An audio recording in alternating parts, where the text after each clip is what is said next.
Sir, ಈಗ ಈ ರೀತಿ ಘಟನೆಗಳಾದಂಥ ಸಂದರ್ಭದಲ್ಲಿ ಸರ್ಕಾರದ ಎಲ್ಲರೂ ಸಹ ಮಾತನಾಡ್ತಾರೆ, ಹೋರಾಟಗಳಾಗ್ತವೆ. ಅದಾದ ನಂತರ ಯಾರೂ ಸ್ಪಂದಿಸೋದಿಲ್ಲ. ಸಾವುಗಳ ಆದ ಸಂದರ್ಭದಲ್ಲಿ ಮಾತ್ರನ ಈ ಒಂದೆಲ್ಲ ಇದು ಅಂತ. ಕಾಡಂಚಿನ ಮಾನವ ಮತ್ತು ವನ್ಯಜೀವಿ ಸಂಘರ್ಷದ ಬಗ್ಗೆ ರೈತ ಚಳವಳಿ ಎಲ್ಲ ಭಾಗದಲ್ಲೂ ದೊಡ್ಡ ಹೋರಾಟವನ್ನು ರೂಪಿಸಿದೆ. ದೊಡ್ಡ ಮಟ್ಟದಲ್ಲೂ ಕೂಡ ಮತ್ತೆ ಆಗಿದೆ. ಶಾಸನಸಭೆಯಲ್ಲೂ ಕೂಡ MLA ಪುಟ್ಟಣ್ಣವರಿದ್ದಾಗ, ನಂಜುಂಡಸ್ವಾಮಿಯವರಿದ್ದಾಗ ಚರ್ಚೆಗಳು ಕೂಡ ಆಗಿದೆ. ಇವತ್ತು ರಾಜಪ್ಪ ತೀರ್ಕೊಂಡಿದ್ದಾರೆ. ಮೊನ್ನೆ 15 ದಿನದಿಂದ ನಮ್ಮೂರಲ್ಲಿ ಮಾದೇಗೌಡನಿಗೆ ದಾಳಿ ಮಾಡಿತು. ಇದಕ್ಕೆ ಅರಣ್ಯ ಇಲಾಖೆಯವರ ಬೇಜವಾಬ್ದಾರಿತನನೇ ಮುಖ್ಯ. ಅದರಿಂದ ಅವ್ರ ಮೇಲೆ ಕ್ರಮ ಆಗಬೇಕು. ಶಿವಾನಂದ ಹೇಳೋದು ಸರಿ, ಕ್ರಮ ಆಗಬೇಕು. ಯಾಕಂದರೆ ಉನ್ನತ ಅಲ್ಲಿರುವಂಥ ಜವಾಬ್ದಾರಿಯವ್ರನ್ನ ಕ್ರಮ ತಗೊಳ್ಳದೆ ಹೋದರೆ ಅವರು ಸೀರಿಯಸ್ನೆಸ್ ಬರೋಲ್ಲ. ಪ್ರಾಣದ ಬಗ್ಗೆ ಯಾರಿಬ್ಬರು ಚೆಲ್ಲಾಟ ಆಡ್ತಾರೆ. ಅದರಿಂದ ಅಲ್ಲಿಯೇ IFS ಆಫೀಸರ್ ಜವಾಬ್ದಾರಿ ಇರೋರನ್ನ ಕೂಡಲೇ ಸಸ್ಪೆಂಡ್ ಮಾಡಿ ಈ ಬಗ್ಗೆ ಅವ್ರನ್ನ ರೆಸ್ಪಾನ್ಸಿಬಿಲಿಟಿ ಫಿಕ್ಸ್ ಮಾಡಿ ತನಿಖೆ ಆಗಬೇಕು. ಒಂದು. ಎರಡನೇದು, ಒಂದು ಕಂಪ್ಲೇಂಟ್ ಕೊಟ್ಟಿದ್ದಾರೆ ಕುಟುಂಬದವರು. ನಮ್ಮ ತಂದೆ ಸಾವಿಗೆ ಅರಣ್ಯ ಇಲಾಖೆನೇ ಕಾರಣ ಅಂತೇಳಿ. ಲಾ ಆಫ್ ಟಾರ್ಟ್ಸ್ ಇದೆ, ನೆಗ್ಲಿಜಿಯನ್ಸು. ನಾವು ಮಡಿಕೇರಿಯಲ್ಲಿ ದೊಡ್ಡ ಹೋರಾಟ ಮಾಡಿ 6 ವರ್ಷದಿಂದ CCF ಮೇಲೆ 304A IPC ಇತ್ತಲ್ಲ ಹಿಂದೆ, ಆ ಹಳೆಯ ಕಾಯ್ದೆಯಲ್ಲಿ ನಾವು ಮಾಡಿದ್ದು. ಈಗಲೂ ಕೂಡ ಕಂಪ್ಲೇಂಟ್ ಪೆಂಡಿಂಗ್ ಇದೆ.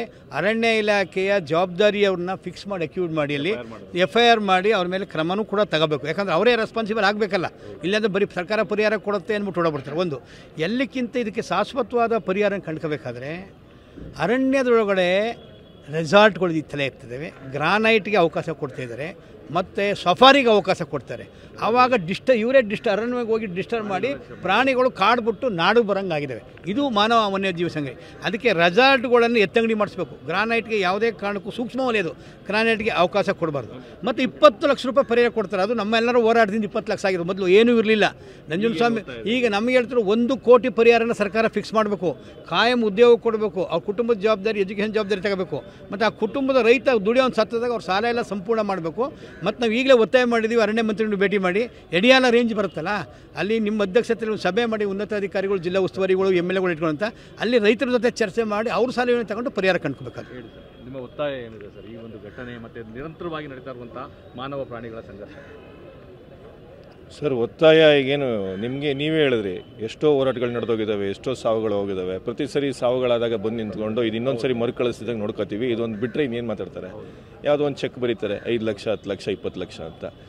ಈಗ ಅದೇ ಅರಣ್ಯ ಮಂತ್ರಿಗೆ ಮತ್ತು ಅರಣ್ಯ ಇಲಾಖೆ ಮುಖ್ಯಸ್ಥರುಗಳಿಗೆ ನಾವೇ ಒಂದು ರೈತರೆಲ್ಲ ಒಂದು ದುಡ್ಡು ಸೇರಿಸ್ಬಿಟ್ಟು ಒಂದು 5 ಕೋಟಿ ನಾವೇ ಕೊಡ್ತೀವಿ ಸರ್, ಹೋಗಿ ಹುಲಿ ಬೈಕ್ ಸಿಗೋಕಳೆ ಕೇಳಿ ಸರ್, ನೋಡೋಣ ಆಗತ್ತೆ ಅವ್ರ ಕೈಲಿ? ಆಗಲ್ಲ. ಈಗ ರಾಮ್ ಸರಿಗೆ ನಿಮಗೆ ನಾನೇನು ಹೇಳ್ತೀನಿ ಅಂತ ಹೇಳಿದ್ರೆ, ಇಲ್ಲಿ ಏನು ನಮ್ಮ ರೈತರಿದ್ದಾರೆ ಇವರೆಲ್ಲ ನಿರ್ಧಾರ ಮಾಡಿದ್ರೆ ನಾಳೆ ಇನ್ನೊಂದು 221 ಹೊಸ MLAಗಳನ್ನ ನಾವು ಹುಟ್ಟಿಸ್ಬೋದು. ಹೌದಾ? ಈಗಿರೋ 224 MLAಗಳು ಹೊಸ MLAಗಳನ್ನೇ ಹುಟ್ಟಿಸೋಷ್ಟು ತಾಕತ್ತು ನಾವು ಇಟ್ಕೊಂಡಿದ್ದೀವಿ. ಈ 224 ಜನ ಸೇರ್ಕೊಂಡು ಒಬ್ಬ ರೈತನ ಹುಟ್ಟಿಸೋಷ್ಟು ತಾಕತ್ತು ಇಟ್ಕೊಂಡಿದ್ಯಾ? ಇದು ಇದೆಯಾ ಇವತ್ತು ಯಾವುದಾದ್ರೂ ಸರ್ಕಾರಕ್ಕೆ? ಇದೆಯಾ? ಇವತ್ತು ಈಶ್ವರ್ ಖಂಡ್ರೆ ಬಂದ್ಬಿಟ್ಟು ಮಾತಾಡೋಕ್ಕಾಗ, ನಿನ್ನೆ ಅಲ್ಲೊಬ್ಬ ರೈತ ಸತ್ತಿದ್ದಾನೆ. ನಿನಗೊಂದು ಮಾರಲ್ ರೈಟ್ಸ್ ಇರಬೇಕು, ಒಂದು ಮಾರಲ್ ಜವಾಬ್ದಾರಿಗಳಿರ್ಬೇಕು ನಿನಗೆ. ನೀನೇ ಅರಣ್ಯ ಇಲಾಖೆ ಮಂತ್ರಿ, ನಿನಗೆ ಸಂಬಂಧಪಟ್ಟ ಖಾತೆದು ಅಲ್ಲೊಂದು ಹುಲಿ ದಾಳಿಯಾಗಿ ಒಂದು ರೈತ ತೀರ್ಕೊಂಡಿದ್ದಾನೆ. ಅಲ್ಲಿಗೆ ಹೋಗ್ಬಿಟ್ಟು ಮೀಟ್ ಮಾಡಬೇಕು, ಸಾಂತ್ವನ ಹೇಳಬೇಕು ಅನ್ನೋಷ್ಟು ಕನಿಷ್ಠ ಪರಿಜ್ಞಾನ ಇಲ್ದಿರೋಂಥ ಮಂತ್ರಿ ಯಾವ ಮಂತ್ರಿ? ಅವ್ರ ಜೊತೆಗೆ ಅಲ್ಲಿ ಸ್ಥಳೀಯ ಶಾಸಕರು ಬಂದಿದ್ದರು. ಅವ್ರು ಇತ್ತೀಚಿನ ದಿನಗಳಲ್ಲಿ ಈಗ ನಮ್ಮ ರೈತ ಸಂಘಟನೆ ಹೊನ್ನೂರು ಪ್ರಕಾಶ್ ಅವರು ಒಂದಷ್ಟು ಫೋಟೋಗಳ ಸಮೇತ ರಿಸಾರ್ಟ್ಗಳನ್ನ ಕಾಡು ಒಳಗಡೆ ಕಟ್ಕೊಂಡು ಹೋಗಿರೋಂಥ ಒಂದಷ್ಟು ಫೋಟೋಗಳನ್ನ ಮಾಧ್ಯಮಗಳಿಗೆ ಕೊಟ್ಟರು. ಇವರು ಮರುದಿನ ಇವರೊಂದು ಹೇಳಿಕೆ ಕೊಡ್ತಾರೆ, ಇದು ನನ್ನ ಗಮನಕ್ಕೆ ಬಂದಿಲ್ಲ, ಇದೆಲ್ಲ ದಾಖಲೆಗಳು ನನಗೆ ಬಂದ್ಬಿಟ್ರೆ ನಾನು ಪರಿಶೀಲಿಸ್ತೀನಿ. ಎಲ್ಲ ನಾನೇ ಮಾಡ್ರೆ ನೀವೇನು ಕತೆ ಹಾಕಿದ್ದೀರಾ? MMIs ಹಾಕಿದ್ದೀರಾ? ಏನಕ್ಕಿದ್ದೀರಿ ತಾವು? ರೈತ ದೇಶದ ಬೆನ್ನೆಲುಬು, ರೈತನಿಂದ ನಾವು ಅನ್ನೋ ಘೋಷಣೆಗಳನ್ನು ಎಲ್ಲರೂ ಸಹ ಹೇಳ್ತಾರೆ. ಅದು 2 ಮಾರ್ಕ್ಸ್ ನಮಗೂ ನಿಮಗೂ ಸಿಗ್ತಲ್ಲಣ್ಣ ಸ್ಕೂಲಲ್ಲಿ, ಅಷ್ಟೇ. ಇದು 2 ಮಾರ್ಕ್ಸ್ದು ಪ್ರಶ್ನೆ, 2 ಮಾರ್ಕ್ಸ್ದು ಉತ್ತರ. ಅಲ್ಲಿ 2 ರೈತದ ದೇಶದ ಬೆನ್ನೆಲುಬು, ಇಲ್ಲಿ ರೈತ ಓಟ್ ಹಾಕಕ್ಕೆ ಬೇಕು ಅಷ್ಟೇ. ಗಾಂಧೀಜಿಯವರು ಹೇಳಿದ್ರಲ್ಲ, ಈ ದೇಶ ಗ್ರಾಮೀಣ ಭಾಗದಲ್ಲಿದೆ ಅಂತ. ಅಲ್ಲಿ ಓಟ್ ಇದೆ ಅಂತ ಅಷ್ಟೇ ಅವ್ರಿಗೆ ಗೊತ್ತಾಗಿದೆ.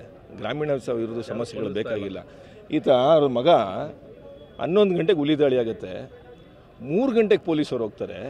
ಪೊಲೀಸರು 1 ಗಂಟೆ ಆದಮೇಲೆ ಅರಣ್ಯ ಇಲಾಖೆಯವರು ಹೋಗ್ತಾರೆ. ಜಸ್ಟ್ 15 ದಿನದಿಂದ ತಾನೇ ಒಂದು ಹುಲಿ ದಾಳಿಯಾಗಿ ಒಬ್ಬರು ಸತ್ತಿದ್ದಾರೆ ಅಂದರೆ ಇವರು ಎಷ್ಟರ ಮಟ್ಟಿಗೆ ಇವ್ರು ಕೆಲಸ ಮಾಡ್ತಾ ಇದ್ದಾರೆ ಅನ್ನೋದು ಬರೀ ಅದೊಂದು ಉದಾಹರಣೆ ಸಾಕು ಅಲ್ವಾ? ಇಷ್ಟು ಯೋಚನೆ ಮಾಡ್ಕೊಂಡ್ರೆ ಈಗ ನಾವೊಂದು ಯೋಚನೆ ಮಾಡ್ತಾ ಇದ್ದೀವಿ. ಮೊದಲೆಲ್ಲ ಅಂದರೆ ತುಂಬ ಸ್ವಾಭಿಮಾನಿಗಳಾಗಿದ್ದವರು, ಗೌರವ ಇದ್ದವರು, ಅವತ್ತೆಲ್ಲ ಯಾರು ನಮ್ಮ ಲಾಲ್ ಬಹದ್ದೂರ್ ಶಾಸ್ತ್ರಿ ಅಂತವ್ರು ಏನಾದರೂ ಅವ್ರ ಖಾತೆಯಲ್ಲಿ ಏನಾದರೂ ಆದರೆ ಪದತ್ಯಾಗ ಮಾಡಿಬಿಡ್ತಾ ಇದ್ರಂತೆ. ಅದಕ್ಕೆ ಇವ್ರಿಗೆಲ್ಲ ಬಿಟ್ಬಿಟ್ಟವ್ರೆ. ಇವತ್ತಿನ ಎಲ್ಲ ರಾಜಕೀಯ ಪಕ್ಷದ ಎಲ್ಲ ಮಂತ್ರಿಗಳು ಎಲ್ಲ ಬಿಟ್ಟೆ ದೊಡ್ಡವರಾಗಿರೋದು. ಸೊ ಅದಕ್ಕೆ ಬೇಡ. ಈಗ ನಾವೇ ಒಂದವ್ರ ಮೇಲೆ FIR ಫೈಲ್ ಮಾಡೋಣ ಅಂತಿದ್ದೀವಿ.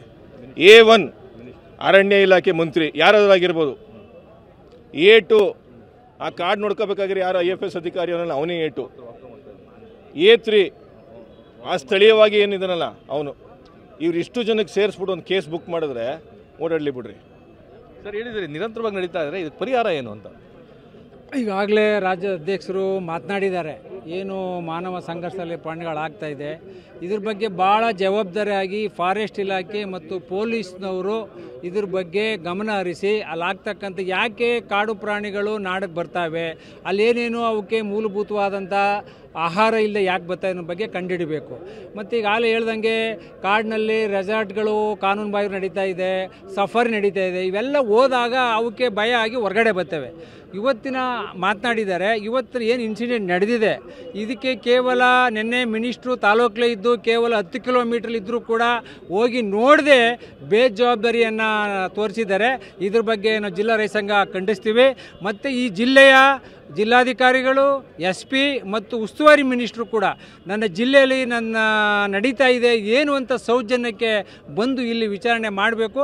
ಆ ನಂತರ ನಾವು ಮುಂದಿನ ಹೋರಾಟವನ್ನು ಅಥವಾ ಅವ್ರು ಏನು ನ್ಯಾಯ ಸರ್ಕಾರದ ಏನು ಸವಲತ್ತು ಕೊಡಬೇಕು ಅನ್ನೋ ಒತ್ತಾಯವನ್ನು ಮಾಡ್ತೀವಿ. ಇದು ಮೃತ ರಾಜಶೇಖರ್ ಅವರ ಪುತ್ರ ಶಿವಾನಂದ್ ಹಾಗೂ ರೈತರ ಮಾತುಗಳು. ಈ ಘಟನೆ ನಡೆದಾಗ ಸ್ಪಂದಿಸುವಂಥ ಕೆಲಸ ಆಗಬಾರ್ದು, ಶಾಶ್ವತವಾದಂಥ ಪರಿಹಾರ ಆಗಬೇಕು. ಈ ನಿಟ್ಟಿನಲ್ಲಿ ಅಧಿಕಾರಿಗಳು ಅಷ್ಟೇ ಅಲ್ಲ ಸಚಿವರ ವಿರುದ್ಧ FIR ದಾಖಲಿಸುವಂಥ ಕೆಲಸವನ್ನು ಮಾಡ್ತೇವೆ ಅನ್ನೊಂದು ಎಚ್ಚರಿಕೆಯನ್ನು ಸಹ ನೀಡಿದ್ದಾರೆ. ಕ್ಯಾಮ್ರಾ ಪರ್ಸನ್ ರಘು ಜೊತೆ ರಾಮ್, TV9 ಮೈಸೂರು.